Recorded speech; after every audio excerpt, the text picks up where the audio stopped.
Welcome to Voices in Action, a new podcast by the Eastern Oregon Center for Independent Living about disability in Oregon. I'm your host, Leo Alenak. Over the course of this first season, we'll cover a variety of topics related to disability justice education, speak with leaders of local advocacy organizations, and learn from one another in the process. This week, we'll be discussing the ongoing events in Newberg regarding the conservative school board's continued moves to suppress marginalized students' voices. Back in late September, against public opinion and district educators, the Newberg School Board voted 4-3 on approving a ban of Black Lives Matter and Pride-related flags, symbols, posters, quote, along with any symbols considered political, quasi-political, or controversial, end quote. After weeks of relentless scrutiny and tense divisions in Newberg, many students say they feel abandoned and ignored. And more than one family is considering leaving the small city in East Yamhill County. The board's 4 conservative members also rejected board member Rebecca Pyros' suggestion that Superintendent Joe Morlock appoint a panel of students, teachers, parents, and Newberg residents to assess the policy and propose changes over the next 6 weeks. The ban, which has drawn fierce criticism and national attention, mirrors a wider trend of school boards becoming flashpoints for culture wars throughout Oregon and much of the nation. And the policy feels like a slap in the face to many Newberg students and their families. Students are weary from having spent the last few months speaking frequently with reporters, civil rights attorneys, and politicians, as a string of racist incidents has kept Newberg in the spotlight. Several parents of Black Newberg students are weighing whether to transfer their children to other school districts because of the board's actions, and some families have already taken action. Elaine Koskela, a Newberg Catalyst High School success coach, testified at a public comment meeting on September 21st that she knew 2 students who transferred elsewhere after the board's first attempt to ban Black Lives Matter and Pride flags passed in August. One parent, meanwhile, said her 2 girls burst into tears when she told them about the board's decision. The girls didn't want to return to school the next day. The parent, who has lived in Newberg for decades, said her family has been targeted by homophobic and racist acts in the past. Someone removed a Pride flag from the family's house, for example, and left it burned in the driveway. A Black Lives Matter sign was later stolen from the family's yard. And while some Newberg residents have, quote, reached out with so much love and care and support, end quote, her family is seriously considering moving away. Quote, I just don't know how much more I can put them through, end quote. The Trevor Project in a 2021 survey found that 3/4 of LGBTQ students have experienced discrimination at some point in their lives. Half reported discriminatory incidents over the last year. Back in August, Board Vice Chair Brian Shannon told the Oregonian Oregon Live he wanted to ban the Pride flag because he'd heard from several Newberg families who don't, quote, agree with the gender ideology that flag represents, end quote. Shortly after the school board voted on the ban, Shannon berated board members Inez Pena for asking Chair Dave Brown to reconsider his use of the phrase you guys to refer to the group of board members. Pena, the lone person of color on the board, has for months asked Brown to use a more inclusive phrase and argued guys ignores the pronouns of those who don't identify as male. Quote, I'm not going to play the pronoun game, end quote, Shannon said. Jax McDuffie, a gay Newberg high school student, said he didn't feel comfortable being open about his identity around certain Newberg residents and school staffers. He's used to the derogatory and discriminatory comments that people make around him. Anna Hinkle, who graduated from Newberg High School in May and was involved with the school's Gender Sexuality Alliance, recalled teachers overlooking casual discrimination in school and said they didn't feel comfortable being non-binary or using they-them pronouns in Newberg. Pride flags and pins showed them who they could trust and be themselves around, Hinkle said. Quote, I wish it didn't represent Newberg, and I hope that maybe someday it won't represent Newberg, but for now it really sort of does, Hinkle said. I want Newberg to be better. I want it to get better and be more inclusive, and it's hard to do that when they're not listening to the students, end quote. So I reached out to Newberg High School's GSA and spoke with Cooper Oakes, a sophomore who has been pushing back against the school board. Yeah, hi, I'm Cooper Oakes. I am a sophomore at Newberg High School, and I have been openly queer since 7th grade, so I don't know, yeah.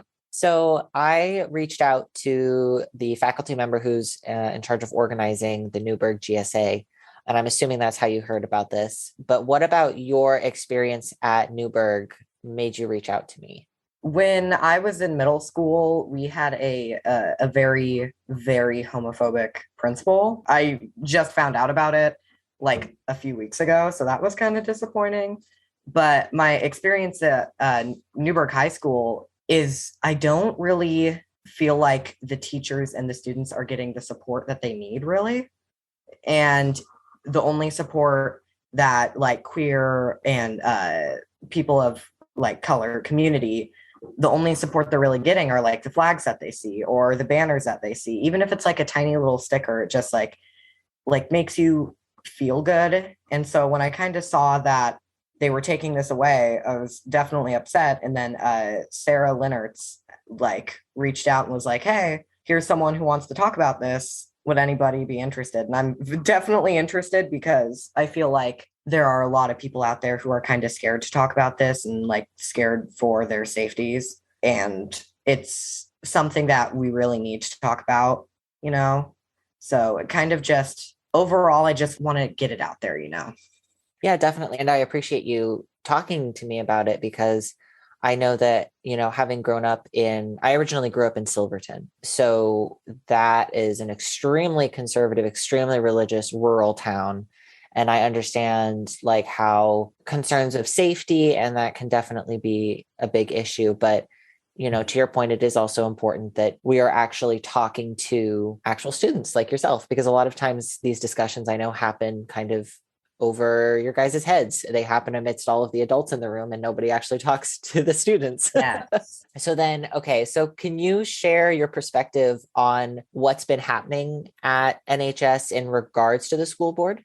A lot of like a lot of it's a confusing answer to kind of give because it's a lot of anger, but also kind of like fear in a way. I guess fear would be the number one word that I could put it with because, we're dealing with 4 members, and I won't say names, but they know who they are. So, we're dealing with 4 members who they are not doing what is best for the students. They're doing what they want for the students. And I feel like everyone is like upset about it. I don't know a single person who has walked into a room and like seen a pride flag and just like fainted because it's just so shocking and can't deal with it. So it's a lot of people. It's really good to see that most of the students have been on the good side. I like that makes it sound like Star Wars. I'm sorry, but like, like we're pretty much we're dealing with people who are hiding behind screens is what it is. Because I would honestly, I'd love to I would really enjoy to hear more words from them on it, but in like a public setting, not through like a Zoom meeting, because I really feel like there is this wall that they're kind of just building like this wall of like, oh, well, as long as we stay behind our screens, we'll be good. And it's kind of with peace and love, it's kind of a cowardly move. Everyone's just kind of not even kind of like that's a nice way of putting it. Everyone's pissed off about it, honestly. There are people out there who are probably like, oh yeah, like take away the flags and stuff. But when I was at the school board meeting, when we were allowed to like speak up on the matter, not one single student came up and said that they were being distracted by these flags. It was all parents. And I feel like that's very, very unfortunate because so many people are just influenced by their parents that it wasn't really fair. So to make a long story very short, everyone's very upset about it. And I'm very upset about it. And because it's 4 people who, as soon as they put the ban out there, they plugged their ears. They didn't want to listen to there were over 4,000 signatures on a petition to stop this. Ears plugged. They weren't interested, weren't having it. And it was not very fun. So my perspective is kind of just, I'm very upset about the school board. And I really don't believe that these people should be on the school board, but I'm just a kid. So what do I know? Well, it's interesting that you say that. So one of the questions I had too was asking about the political culture, what it's like at the high school, and is it different between the students and the faculty? Because sometimes you can have, a student body that's generally on the same page about something, and the faculty will disagree with the students on something like this. But it's interesting, and correct me if I'm wrong, but it sounds like that there's very much a united front on that against the school board's decision. Would you say that that's true?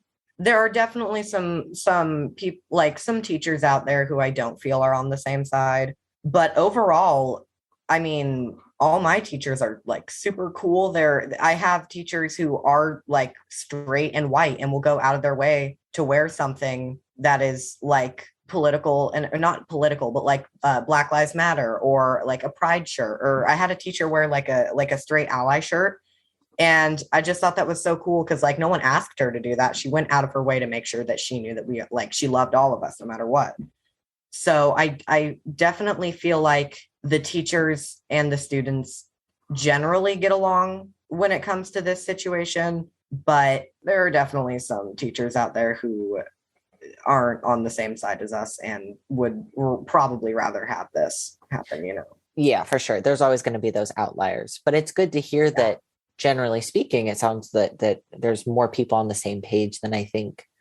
I guess I'm interested then as to why the school board made this decision if it's not supported by the community. Because again, just based off of, using my experience with my hometown, because we have such a conservative community, when the school board pulls a stunt like this, if our school board were to pull a stunt like this, it would make sense because the community would be pushing for it. Doesn't mean it's good or right by any means, but it comes from a place where you understand how it happens, but it's interesting that this is kind of coming against what the community is pushing for. Yeah, definitely. It's really just the number one word that always comes to mind when I think about the whole situation is disappointing, because just before all this happened, I would walk downtown and there's like pride flags in like buildings or like Black Lives Matter flags in buildings or even like maybe a poster. And then all of a sudden, it kind of just came literally out of nowhere. We were all having a great time. And then here we go. Let's start something new. So it's really sad because growing up, even before I came out as like gay, I never had anybody like directly come up to me and say like, hey, I don't like you because you're gay. Like, of course there were people out there, but it's like, I always felt safe and loved by all the peers in school because I just felt like everyone kind of understood me, even though turns out the principal didn't. So that's fun, but it's definitely especially we're in 2021. It's not the 1950s. I'm sorry, but like you have to get over the fact that you need to understand that there are queer people who live among you and there are people of color that live among you. And I don't really see how it's fair that 4 straight and white board members get to decide the whole, not fate, but the whole surroundings of the community. That doesn't make sense to me right now, but I feel like people will, I hope that makes a connection, Yeah, no, it makes sense. It makes sense. Then, in mid-November, the school board unexpectedly fired the superintendent without cause, leading to more community outrage, as well as concern over who they would hire as his replacement. Following this, emails were obtained by journalists, quote, through a public records request, which appears to back up an assertion from the 3 dissenting board members that they were not given copies of a packet listing possible draft resolutions to fire Morlock until 2 hours before the meeting during an executive session. Towards the end of the meeting, Brown made a motion to terminate Morlock without cause. Attorney Tyler Smith interjected and recommended that Brown use one of what he described as multiple possible motions included in an executive session packet, because the language of those options had been given legal review by Smith.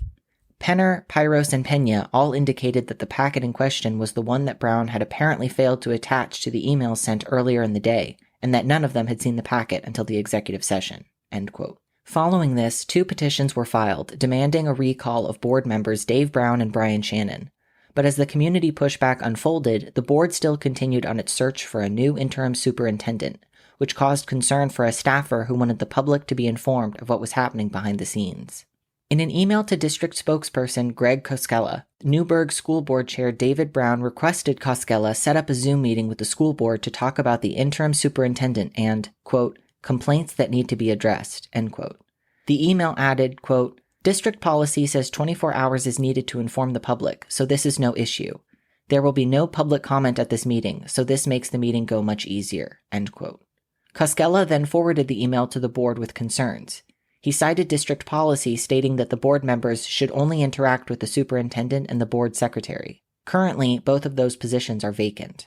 Koskela told board members the directive by Brown violated policy. Quote, If I am going to go outside of my job description and perform the duties of an interim board secretary, I am going to insist on following public meeting law, he added. A board secretary's responsibility is also to insist on upholding our responsibility as a public organization to appropriately inform the public what specific business is on the agenda. As you know, several lawsuits have been filed against the board, including one for violation of public meeting law, end quote. But I was doing research for this and I saw that 5 days ago, the superintendent was fired. So I don't know if you knew about that or if you have any thoughts on that. I don't know if you know where the superintendent stood on this issue, but... Oh, Leo, the amount of thoughts I have right now. Here we go again with 4 people who felt like it was their job to really honestly stir the pot. Like, get a hobby. I'm sorry. Can y'all go outside, touch some grass? Like, what about this man upset you so greatly that you were just like, get him out of here? There's no cause. I'm sorry, I don't mean to be like very aggressive on this, but there was absolutely no cause. And it just shocks me that they got away with this. And I know if it was up to the decision of the community, the superintendent would be right back in that building all the way. Because I don't know him personally. I've never met him. But everybody that I do know that has met him has said that he's a super nice guy. And that I don't understand. Well, not to go full conspiracy theorist, but it does sound like they're almost trying to pull some kind of coup, knowing how the school board operates, right? That they have the power to fire and rehire superintendents and principals. Yeah. So it sounds like the superintendent was if nothing else, a neutral person, right? A neutral party in all of this. If they kicked him out, it'd be interesting to see. And also, I say interesting, also possibly quite horrifying, if they replace him with a similarly conservative minded person like themselves. Oh, no, I definitely was expecting that to happen. I'm kind of shocked it hasn't happened yet because knowing the stunts that the school board likes to pull, I thought that it would be some, not to be stereotypical or anything, but I thought it'd be some old white dude that probably had an American flag in the background because, I feel like it just makes sense for people like that. Tim Graham, the principal at Catalyst High School, went to social media to list some of the many concerns about Dave Brown and his choices for potential interim superintendent. Links to all of these notes will be provided in the episode description below. Quote, sadly, Dave Brown is trying to push through, against district policy, an interim superintendent for the Newberg School District. He is doing this without any transparency or community input. The most concerning part is Mark Thielman has created controversy and shown poor judgment in every school district he has led. It is obvious that Dave Brown is choosing someone who agrees with his politics. The Newberg community deserves at least a minimal vetting process that would include interviews in front of the full board, community input, and opportunity to ask questions of the candidate, and a thorough background check. I understand that this will put a target on my back when/if this man becomes the Newberg interim superintendent. I am prepared and understand the consequences, but Dave Brown and this man are a direct threat to the students I serve. Here is a list of some of my concerns. An explanation could be provided through a proper vetting process, but with the absence of a process, this many red flags is extremely concerning. 1. At an assembly at Yoncalla High School, he demonstrated extremely poor judgment when he performed an obscene Elvis impression dressed as a female. Watch for yourself. 2. 3 Yoncalla board members were successfully recalled for not doing a thorough background check before hiring Mark Thielman and for ignorantly following his leadership. 3. The Alsea School District, where he is superintendent, has one of the worst state report cards I have ever observed. The graduation rates, attendance rates, freshmen on track to graduate, and math and reading test scores are unacceptably low. 4. He was placed on administrative leave by the Wallowa School Board after only a year and a half of service, after which he resigned. 5.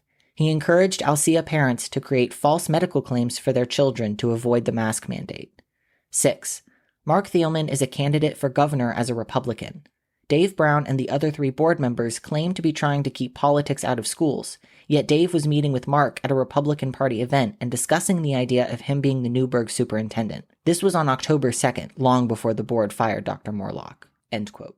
So have the faculty done... The reason I guess I say faculty rather than the students as well is because the faculty are in a little bit more position of power. And as the students, you guys are busy trying to survive high school. So that's a little bit on your plate right there. Has the faculty been pushing back? I know that from a legal perspective, it seems like they're kind of diving into some difficult waters there with again firing somebody without just cause. I definitely would like to see more faculty members kind of standing up against this, but at the same time, I do have to kind of accept the fact that is like they could lose their jobs because of it. And I feel like the most that they can do is just maybe like just take time and let people know, maybe wear like even like a ring or like a pin and just say like, I stand with you. Maybe I can't do it to the point where I like can go to protests or I can go to school board meetings and fight against it, but like know that I'm with you. And like I said, with the one teacher that wore a straight ally shirt, like that just made me feel so not like it felt so good walking in and being like, I know that this teacher respects me and that she is like standing for what's right. And I did actually have, I won't say the teacher's name for privacy reasons, but I did have a teacher come up to me and they did say that they were not very happy with the school board decisions. And I just thought that was really cool that they took time to come up to me and say, hey, I saw your news interview, or I read the article and I thought that it was really cool. And I definitely agree with you and don't agree with like what is going on with the school board. How has all of this affected you and your peers, especially those who are also queer and or students of color? I feel like it's taken kind of a huge toll on mental health. I feel like I noticed that there are some people around me, including myself. Like I've had a rough week, girl. I'm sorry. Like I've had a rough week, but like I said, I'm sorry. I keep going back to that teacher. I love her so much. She's great, but she took time to like come up to let me know that she like supports me. And as someone who is dealing with mental health issues, that just feels so good and reassuring. So I just feel like this is kind of not like a direct, well, no, it's a direct attack on the students, obviously. But I feel like for those students who don't feel safe mentally or physically, and the only support that they do have is going to school and being able to see their friends, I feel like that is so important to make sure that they know that school is a safe place for them. And now you're kind of just taking away that safety. It's really hard, like watching people I know go through things like that. And it's hard watching even me go through that, like looking in the mirror and being like, do people actually love me? And things like that. And then I see a pin or something like that and I feel loved, you know?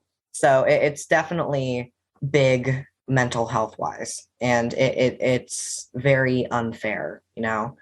So has there been any kind of increase in tensions amidst the school in terms of like more faculty kind of, I don't know how to use this term, I guess I use it ironically, but like coming out as conservative, where more people, you know, in the post 2016, and during 2016, a lot more people came forward who seemed to be more moderate as like open white supremacists. Like it really drew a lot of that hardcore bigotry out. Is that something that you've noticed at all with this new level of suppression of marginalized students? For faculty members, no. But for students, I do feel like there are some students who tend to go out of their way a little more than they used to. And this is my first year in person because last year we weren't in person.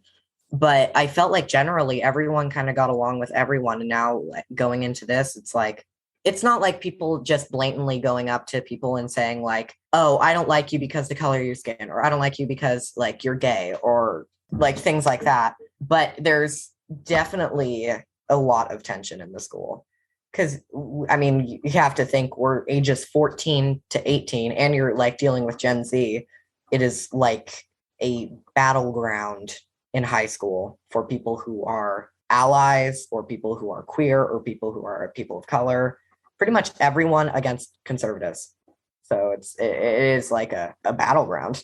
I don't even mean that in a joking way. That's like the best way I can think of it, honestly. And I'd imagine a lot of that happens over social media too, particularly Instagram. Yes. And that kind of brings me back to the situation with the group chat.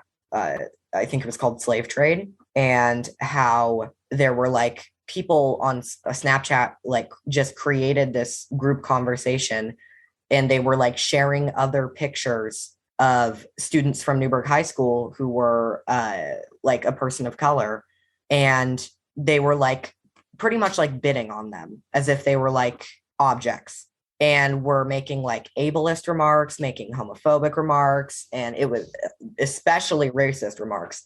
And think one of the students got called out, and I haven't seen him at school. If he was smart, he probably wouldn't show his face at school.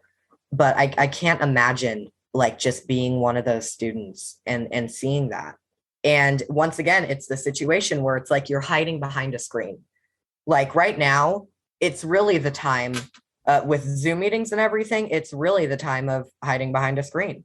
And it's, like I said earlier, it's really just a wall. Because as soon as you're behind the screen and no one's around you, you can say whatever you want. But at the end of the day, people need to realize this is going to bite you in the ass. And that's what's going to happen. So social media is really, and I'm not going to sit here either and be like, oh, I hate social media, because I use it. I like TikTok. Yep. Twitter. Instagram. Love it. But it really is a terrible breeding ground of hatred. It's just awful. Well, and that doesn't mean that the platforms, or I mean, it's because of a specific one. It's because of the society, like the social culture we've got right now, and also the lack of moderation by the actual platforms themselves, right? Like social media isn't inherently a weapon. It doesn't have to be. It can be a great tool for connecting, but it's just because of these other issues of,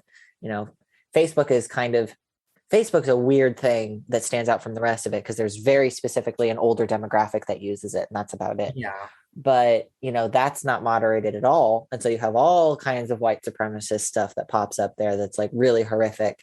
TikTok, I think that's coming out of the woodwork a little bit more, how the algorithm kind of tends towards that as well, and how that leads to very dangerous rabbit trails, which also comes from YouTube as well, if you think about it. But I'd imagine that's a really difficult way to address harassment and bullying, because people can hide behind anonymous usernames, and it's a lot easier to bully somebody when you don't have to do it face to face.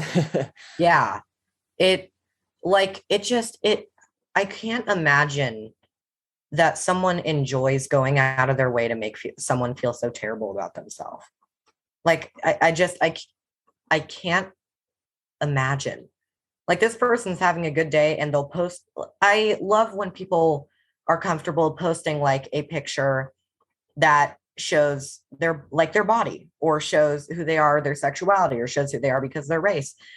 But it's terrible when you're looking through the comments and you have to see someone like, oh, you're fat, oh, you're ugly, oh, you're you're queer, or like call you slurs. And I just wish that, how I see it is, you want to say, well, you don't want to say anything like that. But if you're going to say it, make sure that you would say the exact same thing to someone's face. Because I feel like it is very, like, if you were to call me like the F slur over an Instagram post, that's great. Say it to me to my face.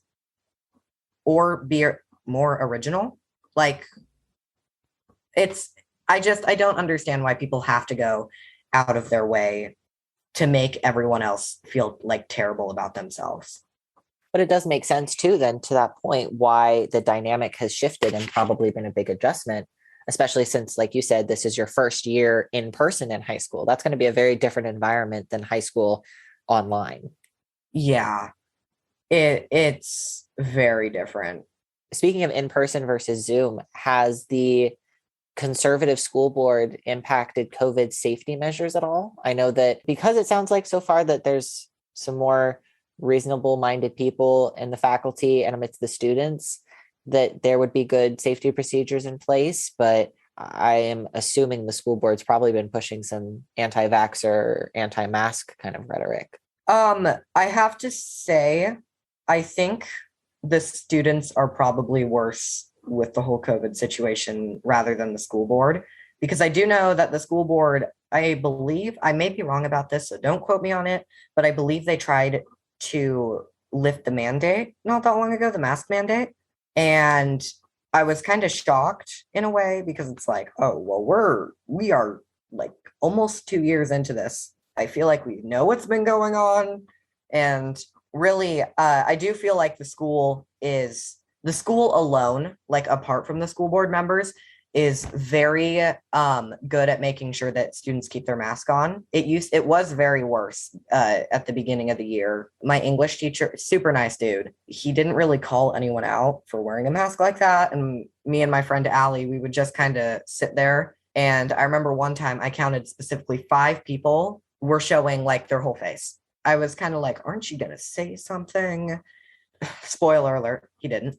But over the weeks, they've been saying like you need to like keep it. They started suspending people too. They're like, you guys, it's not that difficult to wear a piece of cloth on your face. People are treating it like it's. I think I specifically heard someone call it a muzzle. Okay, ma'am, you need to calm down. I'm sorry. Like if it's a muzzle, it's a real comfortable one. And I'm okay with wearing a muzzle for 6 hours. So I definitely feel like the students are probably not as good COVID safety wise, but I'm glad that the school is making sure that people like get down to it, because over the weeks we have had more teachers be like, you need to like keep your mask up or you're going to the office. And I feel like, yes, please keep doing that. Also, I feel like the whole honestly terrifying part of COVID is the fact that we are literally having people every week stop showing up to school because they are quarantined, whether it's them or someone they don't know. So you really want to keep your mask on, because if the person I'm sitting next to gets COVID, whether I'm wearing a mask or not, I have to go home.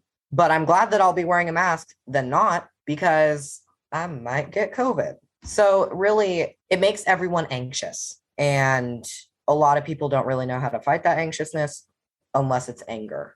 Like anti-vaxxers or anti-maskers. First, we're dealing with the whole like anxiety of COVID, and now we're dealing with like the new, not anxiety, fear. That's the word I was looking for. The fear of COVID. And now we're dealing with the fear of people taking away Pride and BLM flags. So it all kind of, it's a very anxious world. Do you know if you had any teachers that resigned after being required to get vaccinated? I don't believe so, but there was a teacher who was placed on leave because she showed up to their, do you know Mabel Rush? It's an elementary school. So it's like, it goes up to 5th grade. And there was a teacher who showed up in blackface. She said that she was pretending to be Rosa Parks and proceeded to say it was against the vaccine mandate. What is wrong with people? Like, that's the question I really ask. Like, these are children. Elementary school, not to sound dramatic or anything, but that is honestly kind of traumatizing. I know high schoolers would have nothing to do with that. If someone showed up in blackface, that teacher would be getting their ass kicked. I feel like it was kind of one of those moments where it's like, oh, well, they're just young kids. What are they going to do about it? Like, it's awful. It's awful. It's for so many reasons. It's awful. I mean, there's the level of anti-vax conspiracy that directly kills people. And then there's also the added layers of racism. And it's really baffling too, because it's also this like, and this happens a lot, where it's like this convenient, I use air quotes, of concept of oppression, that they say, you know, all of these different marginalized communities are not oppressed. However, when we want to feel oppressed, we are going to specifically mention incidences and people and real historical events that are based off of these marginalized communities. So it'll be like, you know, people of color aren't oppressed, and then turn around and show up pretending to be Rosa Parks saying, look, I'm being oppressed. And it's that like weird lack of, I mean, it's just bigotry, but it's also that like lack of internal consistency in their kind of ideology that is harmful and also just baffling. Yeah. And that's what really upsets me about the whole situation. No one made them do that. They took their own time to really, well, obviously they didn't sit and think about it, but they took time to kind of be like, I'm going to go out in public and I'm going to do this, and no one's going to be upset at me. No one's going to stop me. You chose to do that. why? It doesn't matter whether you're anti-mask or anti-vaxxer. You, at the end of the day, that I could care less about if that was the point. If she had walked into that school and said, "Oh, I'm quitting because I don't want to get vaccinated," that would be, I don't really agree with that, but that would be so much more of a professional and mature way of doing it rather than go up dressed as Rosa Parks. I'm sorry, that's ridiculous to me. And I would also like to mention the slave trade group chat and the blackface teacher incident both happened, I think, 3 days apart from each other in the same week. It's getting to the point where you are a grown adult. You've gone through being a kid. It's really a situation of adults are pretty much bullying students at this point. Yeah, so you mentioned a while ago you were talking at a school board meeting that was open to the public. How did that go? How was that experience? It was very nice because the dude that was, sorry, that makes me sound so young. The gentleman who had the power to mute and unmute people and kick and like ban people. I'm not saying he was on our side, but he was on our side. There was a group of middle schoolers, and we all had 2 minutes, who all joined the meeting together. So they kind of, that one person would talk and then they'd get up and it'd go to the next person. And instead of stopping at the 2 minutes, he restarted the timer. And he also had pronouns in his name. And so I was like, okay. It was cool because even though I was speaking up in front of like the board members who I won't name, Dave Brown and Brian Shannon, even though I was terrified speaking up to them, it was a time where I was kind of thankful that I was hiding behind a screen, because who knows what the people watching they could have, like, these are adults. I wouldn't be surprised if one of them hate crimed me. Like, it was ridiculous seeing some of the people go up there and talk. And what was even funnier was there were people who would go up and talk. I don't remember who it was, but there was a specific lady who went up and she said something that was supporting the ban. And then I kid you not even 30 seconds later, said another thing. It was like two things that completely contradicted each other. She was like, I don't even remember. It was it was not just her either. It was multiple people who would do that. And I just remember sitting here like, what side are they on? School, like I said, I could be completely wrong about this. I think she said that she wanted school to be a safe place and like she wants the students to be safe. And then not sure after that, she said, well, I want students to be safe, but no Black Lives Matter, no pride, or it might have been the other way around. It might have been said, I don't want these in here, but we need to make sure the students are safe.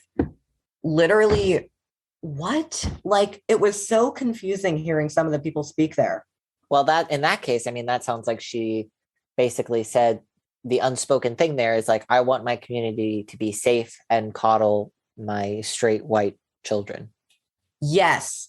It was like, I want everyone to be safe as long as they are straight and they are white and they aren't in the LGBTQ community or they aren't a person of color. As long as they aren't those two things, I mean, I'm really fine with everyone staying here.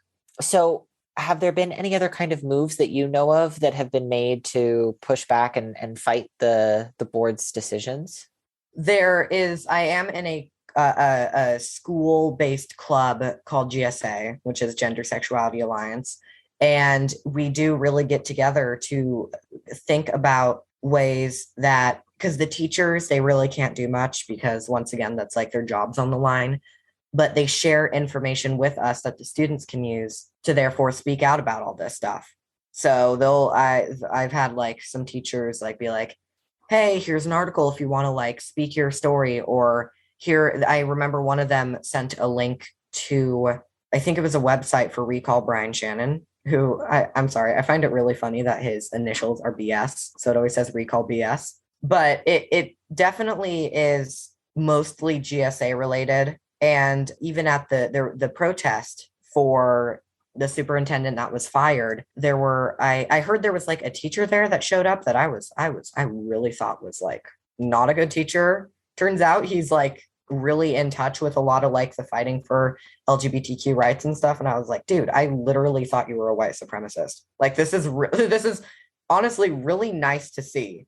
So definitely protests. I feel like there haven't been as many that are school related. It's mostly been outside of school, but I would love to see some of the students get together and really figure something out. And that is what like GSA is about. Like the only reason we show up is not only to like be friends with everyone and say hey to like, hey y'all, it's to really figure out what can we do to stop all of this and how it's kind of like a learning experience on how to fight back. And it's honestly, I kind of wish it was a class because I think it's more useful than half of the stuff that they were teaching at the school. But once again, I'm just a kid. I have no power. How many people generally show up to GSA meetings? So Newberg High School is separated into 2 lunches. So it's every Wednesday at lunch. And I think the most they had for A lunch, I want to say it was 40 students.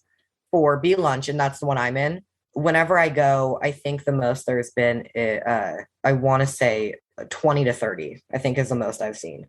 And like we all do have to realize that there are students who can't show up all the time because, like I said, I know people who can't really be involved with that much stuff because they're not in a place at home where they are like safe with all that. So whether people show up to GSA or not, I know that there are so many people outside of GSA that would totally be down to protest against all the stuff that's been happening. And I know that may not seem like a lot. It is but though. Yeah, I mean, any place in Oregon that isn't like Portland or Eugene, to have numbers like that, I'm really impressed by. I mean, my GSA in high school, we had a little over 1,000 students and 10 people at GSA. That's really disappointing. Well, I mean, it makes sense. It's wild. I wasn't in high school eons ago. I was in high school from 2012 to 2016, but that was a very different time, which is, because things change. Things have been changing very quickly. So I'm glad to hear that those numbers are increasing. So how can other people help support students of color and LGBTQ students at Newberg? There were originally protests going on at a flagpole at the entrance of downtown Newberg. And just showing up to those, it was great because you didn't know if these were people I never recognized, never even seen around Newberg. And I've lived here since I was like 4. And I was like, who's that? So there were some people that were out of state and also sharing it on social media safely, because there are some things that you shouldn't share on social media, because that can attract the wrong kinds of people. And we have had that happen at the protests before, which is kind of a really scary thing. But just spreading the word in general is a really good way of doing it. Like maybe you have to do it with people you trust though, because you don't want to like be just going on to, you don't want to be texting like some random follower you have saying like, hey, show up to Newberg, because for all you know, they could be the next Michael Myers. You don't know this. It's scary. So just reach out to people whether you're spreading the news or not. Reach out and say, hey, I'm sorry I can't be at the protest today. Just letting you know I support you and love you. Or just saying I love you in general. And I said this on another interview I had. Saying I love you is so powerful to so many people. I don't really talk about it that much to other people, but when someone says like I love you, that could change my whole day. There were days where I was on my last will to live, and someone just reached out and said, hey, and talked with me and like finished it off with like, okay, I love you. And that just felt so good. So really what you want to do is you want to go out and you want to say like, I love you, just to people They don't even have to be in the LGBTQ community. They don't have to be a person of color, whether they're straight or white. Like just say, I love you. It means so much. And that's honestly, I think that's more powerful than even I'm not trying to say just saying I love you is good enough. Like still show up to protests and stuff, because like we need help. But definitely just those 3 words are so powerful to so many people, and you never really know who needs it in a time that they are dealing with stuff like that. And with the new ban and everything, you really have to feel like, I'm sure the superintendent wasn't feeling very loved. And then he had, I want to say probably like a few hundred people show up at a protest. And that's like one of the biggest ways you can say, I love you. So when the school is trying to take away this love and support, you really need to let other people know that you can give them love and support and that you will be there for them. Were there issues of counter protesters at protests that you went to? I don't believe, no. I had rehearsals for a school musical, so I had to miss a lot of the protests. And even then, I would still DM them on Instagram and say, I'm so sorry I can't make it today. Just want to let you know, love and support you. But there were times, I think the most recent protests, which were maybe a month ago, and then I think they stopped for the winter season because it gets freezing cold out there. There was talk about Proud Boys who were going to be in Newberg, like counter protesting. And they weren't in the same area as us, but it got to the point where we went from just showing up, waving flags to we had to hand out cards saying, like, if someone shows up, here's what you need to do for your safety. That's scary. And there were pictures of, I think one of my favorite pictures to see was like a small group of people waving American flags, counter protesting.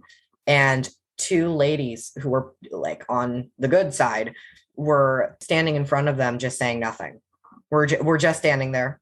And it was just a picture, but it felt so powerful because these ladies are literally like, that is terrifying being next to those people. You don't know what they'll do. And you are next to a highway. But it's really refreshing to see that these ladies were going over there. Like they didn't care like what would happen. They just wanted people to know, like, we may have like 10 crazy people. Sorry, crazy is not a good word to use. 10 people behind us that are counter protesting, but we are standing here and we are standing here strong and with you. And it felt so refreshing to see. It was very good, and it made my heart feel all warm. Were there any other stories that you wanted to share or anything else that you wanted to discuss? I think staying on the topic of protests, every protest I went to, there were people in cars that did have like not nice things to say, where they were saying, someone said Blue Lives Matter, but had a very thick like Texas accent with it. So it kind of turned out to like a Blue Lives Matter. And so everyone was kind of like taken back. We've also been called brainwashed, which is one of my favorite stories to tell, because the highway, there is two lights right next to where we're protesting, and a car drove up and yelled something. I don't know what they yelled, but it was some dude yelled something outside their window, and then the light turned red. So we had to sit there, and we were all kind of looking at him with our little flags like, yeah, we heard what you just said. And it was so funny because he's like sitting in his car, and then he looks over and he just yells at the top of his lungs. He goes, brainwashed. Once again, someone who took time and energy. And it does suck because there are a lot of times where we'll be out there just not like even peacefully. Like we get so many honks, which is so nice to see. But there are also people who will pass by and they'll be like, they'll say like a transphobic slur, or they'll be like, oh, okay, like fag, or flip us off, or like do thumbs down, which, okay, good for you, I guess. But it's so great when we see someone pass and at the top of their lungs, they yell like, oh, we love you, or like, we support you. And it's really nice to see. I think the most people that were out there, it was one of the times I didn't go, but the most people that were out there during the protests, I want to say were 300 people. I might be wrong. It was so many people. And it is really safety in numbers, because I've showed up to protests where there are like 50 to 100 people, and we don't really get that many people. People either just like drive by, or they'll honk and be like, yeah, support, but we don't get a lot of people who like flip us off or anything. But was a time where I showed up to a protest and it was like only maybe like 20 people. It was not a lot of people. And I noticed it changed so gigantically. And there were a few honks, but most of the people were just like ripping on us, calling us slurs. So it's really, people are afraid of, they say something different depending on how many people are there. So I just felt like that kind of needed to be added, because it's like, if you're going to say it, say it. Don't say it because of who's watching. Make sure what you're saying, though, is not bad. I don't want you going out and being like, let's do a little blackface today. Like, you can't be doing that. But if you are going to show your love and support, it doesn't matter how many people are there. It could be a rock. You should still say it. like you should still let people know, like, I don't care whether you are one person or you are 10 million people. I, as a person myself, support you. Or even if you don't support, say nothing. It's really not that hard. I think too the most important thing to take away from everything you've said so far is just I think there's still a lot of portrayal in media and just cultural understanding of things like this, of harassment and bullying in high school, in a high school setting, as happening to high schoolers by high schoolers. And I think Yeah. the most important thing that you've said so far is just really emphasizing how much of this is adults harassing teenagers, harassing you guys, Yes. or harassing kids, right? Like elementary school kids, harassing just minors, people under the age of 18, just harassing people with less power than them because it's easier, but it's also very messed up. What always makes me mad is just, it's just so much to ask. And that you, on top of surviving high school and just trying to navigate the world, especially a pandemic world, you're also having to do all this work to like fight for your right to exist. I had to do that too. Like every marginalized person has had to go through that, but it is frustrating because we always hope that after we go through it, the people younger than us won't have to do it, you know? Yeah. So. That's definitely something I think about a lot as well, because I'm an only child, so I haven't had any siblings, and I couldn't even imagine. I do know people who have siblings that go to Maple Rush. I couldn't imagine if my sister came home one day and said, "Guess what a teacher did today?" It's so much worse, I feel like, for not only teenagers but for younger people having to witness teenagers fighting for their rights. It is, like I said, it is 2021. It is not the 1900s. And I'm only a sophomore. And I have people I know in my old middle school that are going to be going into high school soon. And it really sucks, because I hope all of this gets solved, or like sorted out, as quickly as possible. Because even though it has only been 4 months, I think it started in August, right? But it feels so much longer because of all like the BS we've been having to deal with. So I really do fear for the incoming freshmen next year, of like, if is this guy still going to be around? And now we're dealing with the people that are at that middle school. Now their principal just came out saying, don't tell, in her own quotes, don't go around telling kids it's okay to be gay or trans. Middle school, I came out in middle school, and it was a time where a lot of people I knew came out in middle school. So I really feel like that is the number one place where people are finding out who they are. And you're kind of coming in and being like, okay, we'll find out who you are, but if you're gay or trans, then no. So Is she still the principal? yes, unfortunately. And with peace and love, she shouldn't be. She used to be an elementary school principal. Mm-hmm. And I had to go to an anger management school when I was younger. And year after year, I would try to talk to them to get out, but I would have to be going into the middle school where she just became the principal at. And she tried so hard to not let me in that school. I don't even mean that as in like a, oh, she attacked me. Like, I'm not trying to make it sound dramatic. I mean, she literally, like, it was years. And I didn't get to have a normal school experience from second grade to until seventh grade.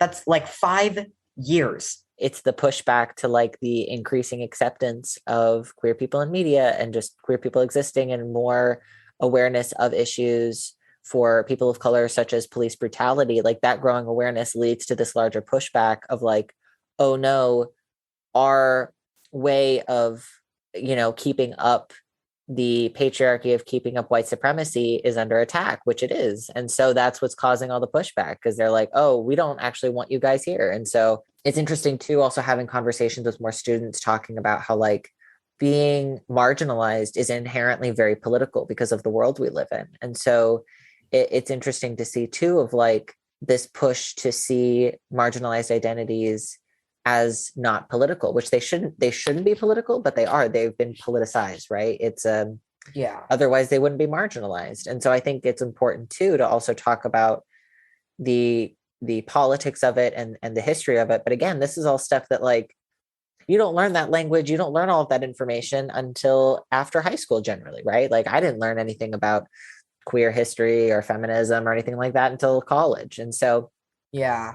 And it's hard because it works really well as a tool of self-defense and self-protection to be like, I understand the history of people in my community who came before me, and I can learn from them and, just navigate that with my community. And it's hard when you aren't given that, when, we're still in a world where this kind of stuff isn't discussed in schools. But if nothing else, I'm really glad to hear that there are increasing numbers of support. And it sounds like that you and others are managing to build a community of support. And that's the most important thing. So the latest update on Newberg's unfolding political discourse comes from an article by OPB published on December 19th. Quote, Newberg Public Schools and 4 of its board members face a lawsuit over a policy banning political and quasi-political symbols. The American Civil Liberties Union of Oregon filed the suit Friday on behalf of district employee Chelsea Schatz, a special education assistant at Dundee Elementary School. The lawsuit revolves around a rainbow sign with the heart and the words "Be Known," a slogan used by George Fox University that was displayed in her classroom window. The sign became part of the first complaint stemming from the district's new policy that bans district employees from displaying political, quasi-political, or controversial symbols. The rainbow sign also appears tied to the firing of the district's former superintendent, Joe Morlock. The ACLU Oregon lawsuit says the policy violates Oregon Constitution provisions intended to protect free expression, require equal treatment under the law, and ensure laws aren't vague. It's filed against the district and the 4 board members who approved the policy: David Brown, Brian Shannon, Trevor DeHart, and Renee Powell. In the lawsuit, Schatz doesn't ask for financial compensation. Quote, we want this policy to be declared unconstitutional, so that not only doesn't impact Chelsea's rights, but it doesn't limit the rights of anybody in the school district, end quote. ACLU Oregon Legal Director Kelly Simon told OPB. Quote, and we want teachers to feel free to tell their students that their lives matter, tell their queer students, tell their Black students, tell every student that they matter and they can be safe when they come to school, end quote. The lawsuit says the district's policy fails to provide a clear definition of political and quasi-political. Board members struggled with the policy's language too when they discussed the complaint filed against Schatz sign at their November 9th meeting. Quote, this is like the grayest of gray areas for me, because is any rainbow pattern automatically a pride flag? Shannon said at the meeting. I don't think it is. My daughter wears rainbow pajamas all the time, so this is a tough one. I'm not going to lie, end quote. Board member DeHart added later, quote, there's many types of different ducks in the world, and they've got different coloring, different shapes, but in the end, they're all ducks. If we take a pride flag or a Black Lives Matter flag or a Make America Great Again flag and put a heart on it, does it change the essence of what it is, end quote. The complaint over the rainbow sign was filed by Dundee resident Michael Gunn just 2 days after the school board passed its new policy in September. The following month, former Superintendent Morlock emailed Gunn with his determination that the sign, quote, is not a political, quasi-political, or controversial sign and should not be removed, end quote, according to meeting documents. Morlock's determination was included in the November 9th public meeting packet, the same meeting in which board members voted to oust Morlock as superintendent. Morlock would later tell OPB's Think Out Loud that some people probably felt frustrated that work to enforce the policy wasn't moving quickly enough. The board ultimately voted to table its decision on Morlock's determination that Schatz's rainbow sign isn't political, quasi-political, or controversial, and it's yet to publicly vote on the matter. The ACLU Oregon lawsuit says Schatz fears that she faces discipline or retaliation over the sign, particularly after Morlock's termination, end quote. Something that this article doesn't address is Trevor DeHart's comparison of a MAGA sign to a BLM flag. This sort of straw man logical fallacy is a favorite move by those on the right. To say that a symbol of violent racism is the same as a symbol expressing the very right of Black people to exist creates a framework that equivalates the violence of the oppressor to the resistance of the oppressed. Left-leaning individuals often leave this crucial point out of social and political discussions in favor of appealing to those who prefer not to take a side out of a misguided notion that staying apolitical absolves them of having to care about others. But it must be said, the privileged majority will do anything to stay in power. We must be willing to fight back if we ever hope to achieve equality and liberation, and that doesn't happen with polite requests to be allowed in their spaces. We must demand it. Before we wrap up, EOSIL has asked me to include this message about COVID-19 vaccinations from Judy Heumann, who is an American disability rights activist. Prior to starring in the documentary film Crip Camp, Judy was known primarily for her work as an international advocate for people with disabilities, which she has been leading since the 1970s. Hello, my name is Judy Human. I'm here today to encourage you to please take your COVID vaccine. And if you have friends and family that haven't, please encourage them also. COVID is to be taken seriously. In addition to taking the vaccine, please use other protective methods. Wear a mask, use gloves, and sanitize frequently. If you need additional information and you live in Eastern Oregon, you can contact EOCIL. Thank you, and protect yourselves and the community. If you're interested in learning more about building equity in education, this episode's recommended book is Lessons in Liberation, an abolitionist toolkit for educators, edited by the Education for Liberation Network and Critical Resistance Editorial Collective. The link to purchase this book can be found in the episode description, or check it out and support your local library. Thanks again to Cooper Oakes for speaking with me. This has been Voices in Action, a podcast brought to you by EOCIL. Stay informed, stay safe, and remember, change happens when we refuse to be silenced.